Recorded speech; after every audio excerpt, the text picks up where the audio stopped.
शेतकऱ्यांनो, आता वेळ आली आहे कांदा प्रश्नी सरकारला जागा करण्याची।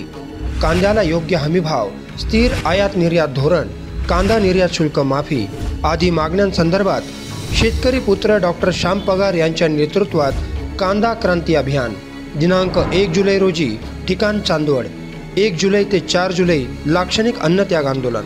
आपल्या हक्कासाठी शेतकरी बांधवांनो संघटित व्हा, हीच ती वेळ आता सरकारला धडा शिकवण्याची।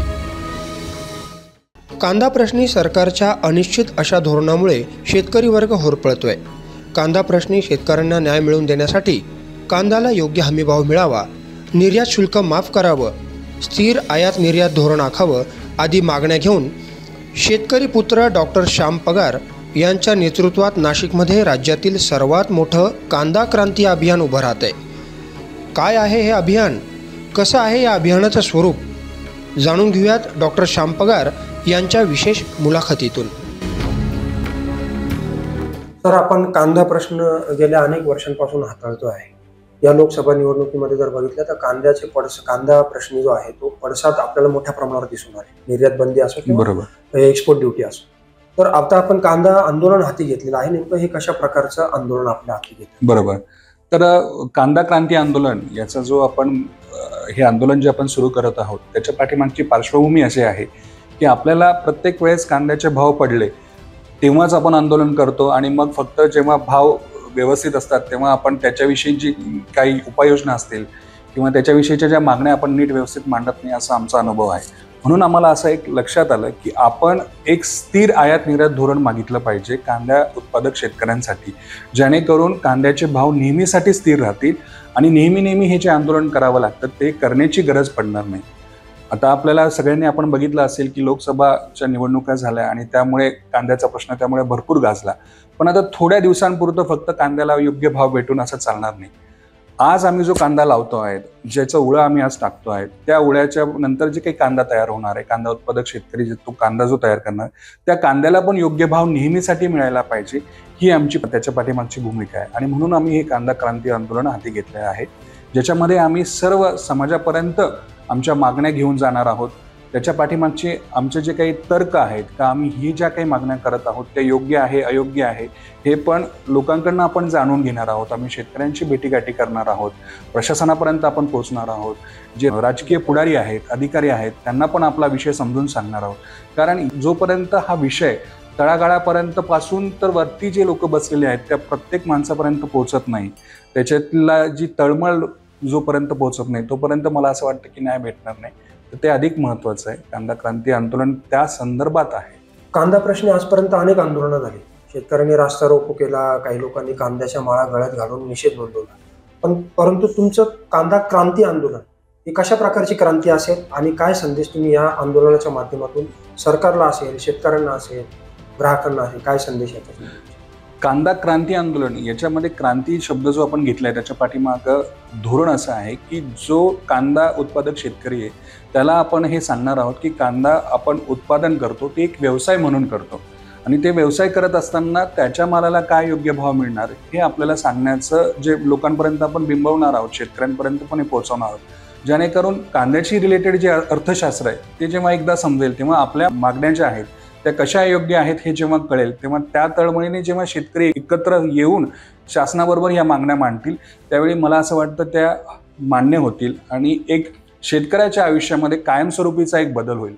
मी ज्या तालुक्यामधून आलेलो आहे, चांदवड तालुक्यामधून, तिथे शेतकऱ्यांच्या ज्या खूप हाल आणि समस्या आहेत त्याच्यावरून मला असं एक लक्षात आलं की जर स्थिर आयात निर्यात धोरण असतं आणि कांद्याला जर योग्य भाव असता तर मी सांगतो दादा तुम्हाला आमच्या प्रत्येक शेतकऱ्याच्या घरामध्ये 4 व्हीलर दिसली असती आणि त्याचं प्रत्येकाचं घर पत्र्याचं नसतं, त्याचं घर जे आहे आज हा स्लॅबचं असलं असतं।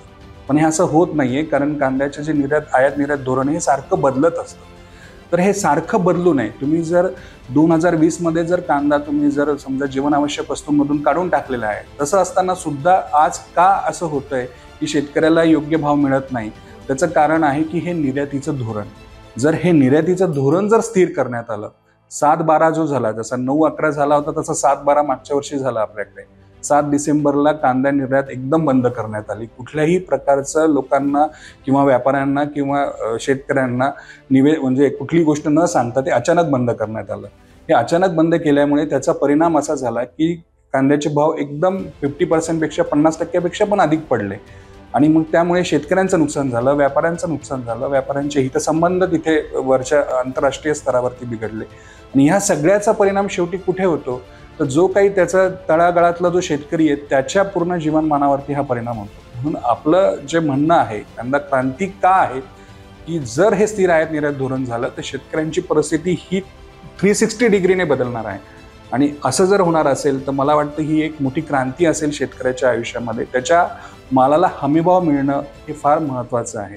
आत्तापर्यंतची जी धोरण आहे ती ग्राहक प्रधान आहे. ते जेव्हा उत्पादक प्रधान होईल, जेव्हा शेतकरी प्रधान होईल तेव्हा मला असं वाटतं की भारत हा जो आपण म्हणतो की कृषी प्रधान देश आहे, 70% शेतकरी आहेत. मग ह्या 70% शेतकऱ्यांच्या जर साठी जे काही धोरणं आहेत मग ते आमच्या तालुक्यातली असेल तर ती जर धोरणं जर व्यवस्थित ठेवली गेली तर मला असं वाटतं की शेतकऱ्याच्या आयुष्यात बदल होईल आणि ही एक मोठी क्रांती असेल असं मला वाटतं. म्हणून याला आपण कांदा क्रांती आंदोलन असं म्हणतो.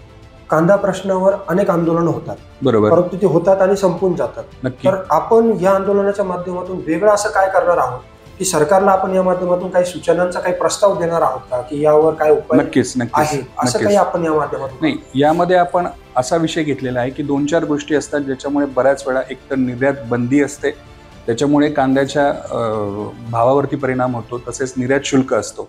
तर आम्ही काही गोष्टी सुचवल्या आहेत. जसं शेतकऱ्याला जेव्हा कांदा तो तयार करतो तेव्हा त्याला जवळजवळ एकरी 2000च्या आसपास 2000 प्रति क्विंटल त्याला खर्च येत असतो. मग आमचं असं म्हणणं आहे की कमीत कमी त्याला त्याच्यावरती 2000 प्रति क्विंटलच्या वरती म्हणजे कमीत कमी 2500 ते 3000 प्रति क्विंटल त्याला भाव मिळाला पाहिजे. त्याच्या पाठीमागे एक लॉजिक पण आहे. आज प्रत्येक शेतकऱ्याची शेती ही जवळजवळ 20 लाखाची शेती आहे, 1 एकर शेती, आणि 1 एकर शेतीमध्ये 100 क्विंटल कांदा होतो जवळपास आज सरासरी.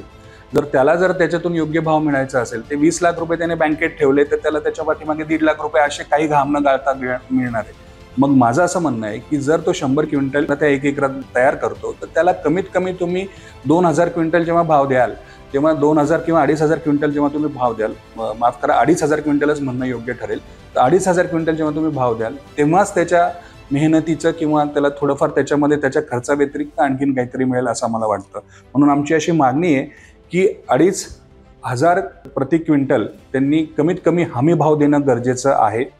आमची अशी दुसरी एक मागणी आहे की 4000 प्रति क्विंटल भाव जोपर्यंत होत नाही तोपर्यंत तुम्ही निर्यात शुल्क आकारू नका, कारण ते निर्यात शुल्क हा डायरेक्टली आमच्या शेतकऱ्यांवरतीच टॅक्स लागतो. तुम्ही 40% निर्यात शुल्क जेव्हा लावतात तेव्हा ती कुठून जातं, ते शेतकऱ्याच्याच खिशातून जातात. त्यामुळे आमचं असं म्हणणं आहे की तुम्ही 4000 प्रति क्विंटल जोपर्यंत भाव शेतकऱ्याला मिळत नाही तोपर्यंत निर्यात शुल्क आकारू नका. तसेच 5000 प्रति क्विंटलच्या वरती जेव्हा भाव असेल किंवा जाईल तेव्हा तुम्ही टप्प्याटप्प्याने निर्यात बंदी करा आणि त्याच्याविषयीची सूचना शेतकऱ्यांना किंवा व्यापाऱ्यांना द्या. हां, ठीक आहे, आम्हाला पण ही गोष्ट मान्य आहे की ग्राहकांपर्यंत पण कांदा हा योग्य भावात पोहोचला पाहिजे. पण तसं करत असताना समजा 7000 प्रति क्विंटलच्या वरती भाव गेला तर तुम्ही कांदा निर्यात बंद करा, पूर्ण बंद करा, काही प्रॉब्लेम नाही. पण तसं केल्यानंतर जर भाव एकदम जर 25 किंवा 30% जर पडत असतील तर कृपया तुम्ही ती निर्यात बंदी उठवा, अशी आमची मागणी आहे. तुम्ही निर्यात बंदी केल्यानंतर तुम्ही डायरेक्ट 4-4 महिने निर्यात बंदी करता. कांदा हा 4 महिन्याचं पीक आहे. आज लावलं तर 4 महिन्यामध्ये कांदा तयार होऊन मार्केटमध्ये येत असतो. मग असं असताना तुम्ही 4-4 महिने निर्यात बंदी करणं हे धोरण अस्थिर करतं.